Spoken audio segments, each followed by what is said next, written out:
গিয়েছিলাম আমেরিকা সফরে। সেখানে নিউ ইয়র্কে একটা বক্তব্য রাখতে গিয়ে আমি বলেছিলাম,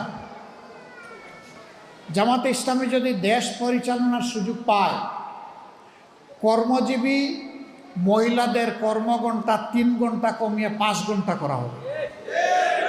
আরে যাই বলছি, বাংলাদেশের বঙ্গোপসাগরে জোয়ার শুরু হয়ে গেছে, চতুর্দিকে সমালোচনার ঝড়। হায় হায়, কি বলল জামাতের আমির সাহেব, এখন তো আর মহিলারা কোনো কাজই পাবে না।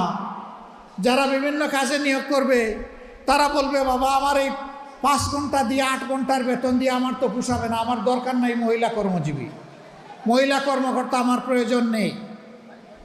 কারণ মালিক টাকা খাবে কেন?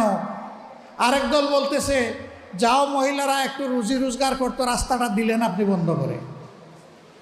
ভাই, একদিনে সব কথা বলা যায় না, বিবেচনা